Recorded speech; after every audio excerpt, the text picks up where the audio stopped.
शिवसेना पर दावे को लेकर सुप्रीम कोर्ट में सुनवाई के दौरान एकनाथ शिंदे गुट ने बुधवार को कहा कि हम लोगों ने पार्टी नहीं छोड़ी है। एकनाथ शिंदे गुट के वकील हरीश साल्वे ने कहा कि इस मामले में दल बदल कानून तो लागू नहीं हो सकता है। ये तभी लगता है जब विधायक अथवा सांसद किसी दूसरे दल में जाएं या फिर पार्टी छोड़ दें। एकनाथ शिंदे गुट के विधायक सिर्फ पार्टी नेतृत्व से नाराज हैं और अलग गुट के तौर पर दावा ठोक रहे हैं, क्योंकि बहुमत उनके साथ है। सांसद और विधायकों का बहुमत एकनाथ शिंदे गुट के साथ है। उन्होंने कहा कि एकनाथ शिंदे गुट के विधायक और सांसद चाहते हैं कि पार्टी की लीडरशिप में बदलाव किया जाए। उन्होंने कहा कि यह मामला पार्टी से अलग होने का नहीं है, बल्कि पार्टी के अंदर ही तनाव और फेरबदल की मांग का है। वहीं उद्धव ठाकरे गुट के अधिवक्ता कपिल सिब्बल ने कहा कि बागी विधायक पार्टी पर दावा नहीं कर सकते, अब भी 1/3 विधायक पार्टी के साथ हैं। उन्होंने दलील दी कि बागी विधायकों को नया दल बनाना होगा या फिर किसी और पार्टी में शामिल होना होगा।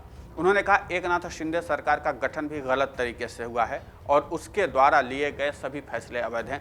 कपिल सिब्बल ने दलील दी, आप ये दावा नहीं कर सकते हैं कि आप राजनीतिक दल हैं। आप ये बात गुवाहाटी में बैठकर कह रहे हैं कि आप राजनीतिक दल हैं। इसका फैसला चुनाव आयोग की ओर से किया जाता है। आप गुवाहाटी में बैठकर इसका ऐलान नहीं कर सकते हैं। अभिषेक मनु सिंघवी ने भी शिंदे का पक्ष रखते हुए कहा कि एकनाथ शिंदे गुट के पास बचने का एक ही तरीका है कि वे भाजपा के साथ विलय कर लें, जो नहीं कर रहे हैं। इस बीच chief justice N V Ramana, justice Krishna Murari और जस्टिस हिमा कोहली की बेंच ने सुनवाई गुरुवार तक के लिए टाल दी है। इन तर्कों का जवाब देते हुए हरीश साल्वे ने कहा कि भारत में हम राजनीतिक दलों को कुछ नेताओं के नाम से जानते हैं। हमारा ताल्लुक शिवसेना से है।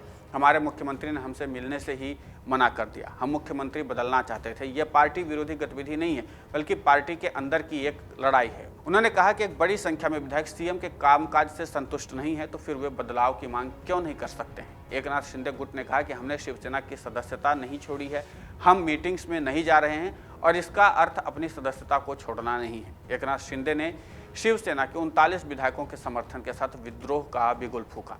पहले सूरत फिर गुवाहाटी उनका ठिकाना बना। उस वक्त शिवसेना की ओर से शिंदे समूह के 16 विधायकों को नोटिस जारी किया गया था।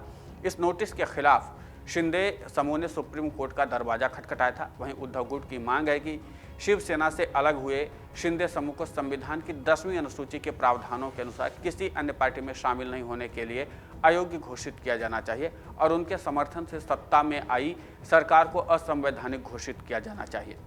शिवसेना ने इस बड़ी मांग समेत कई बातों को चुनौती देते हुए याचिका दायर की है। शिंदे समूह ने अयोग्यता के नोटिस और समूह के नेता के रूप में अजय चौधरी की नियुक्ति को चुनौती देते हुए एक याचिका दायर की है। कुल मिलाकर के यह है कि कानूनी दांवपेच जो हैं वो सबसे ज़्यादा चुनौती उद्धव ठाकरे को भी दे रहे हैं और चुनौती एकनाथ शिंदे को भी दे रहे हैं। लेकिन अभी तो उद्धव ठाकरे गुट के वकील ने पक्ष रखा है। अब कल एकनाथ शिंदे गुट के वकील जो अपना पक्ष रखेंगे या जो दलील रखेंगे, उनके आधार पर इन 3 जजों की जो बेंच है, इन 3 जजों की बेंच में फैसला तय होगा कि आखिर ये फैसला किसके पक्ष में देना है। असली कौन है, नकली कौन है, इन सब के लिए कानूनी दांवपेच क्या हैं, पार्टी के अंदर बगावत, पार्टी के अंदर तोड़फोड़, इन सब चीज़ों को भी सुप्रीम कोर्ट बहुत बारीकी से नज़र रखेगा और इन तमाम चीज़ों को, संतोष असंतोष, तमाम चुनौतियों को भी सुप्रीम कोर्ट देखेगा। इसके अलावा 8 अगस्त को जो चुनाव आयोग ने दस्तावेज, समर्थन पत्र और इन तमाम चीज़ों की मांग की है, उसके आधार पर चुनाव आयोग भी फैसला लेगा कि वास्तविक शिवसेना किसके पास है। क्या जनाधार उसके पास है, क्या पार्टी के कार्यकर्ताओं की ताकत उसके पास है, क्या पार्टी के जो सांसद विधायक हैं उसके साथ हैं, और इन सब के बीच में जो मूल दस्तावेज हैं, जो पार्टी का संविधान है, वो क्या कहता है और उन पार्टी के संविधान के आधार पर क्या एकनाथ शिंदे ने सही फैसले लिए हैं। अगर वो पार्टी के संविधान के हिसाब से गलत फैसले लेंगे तो जाहिर सी बात है चुनाव आयोग भी एकनाथ शिंदे को भी चुनौती पेश कर सकता है। और इसके अलावा चुनौतियाँ दोनों पक्ष के लिए, दोनों पक्ष अपनी अपनी दलील रखेंगे। फिलहाल इस मामले में जो कुछ भी और होना है वो कल एकनाथ शिंदे गुट का पक्ष आने के बाद ही होगा। इसके लिए अभी कल तक का इंतजार करना ज़रूरी है। लेकिन फिलहाल चुनौती दोनों के लिए बढ़ गई है, क्योंकि जो प्रश्न उठाए गए हैं वो बेसिक हैं, बुनियादी हैं और कानूनी हैं।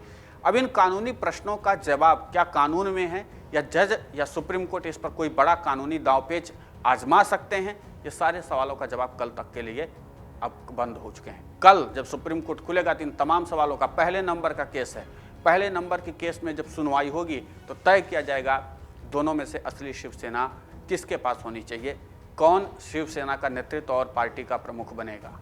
अभी के लिए फिलहाल इतना ही, लेकिन जो चुनौतियां हैं वो यही हैं और इन चुनौतियों के आधार पर एकनाथ शिंदे को अपना पक्ष कल रखना होगा। इस बारे में आपकी राय क्या है, हमें कमेंट करके जरूर बताएं। नमस्कार। डाउनलोड करें अमर उजाला ऐप और पाएं खबरें लगातार।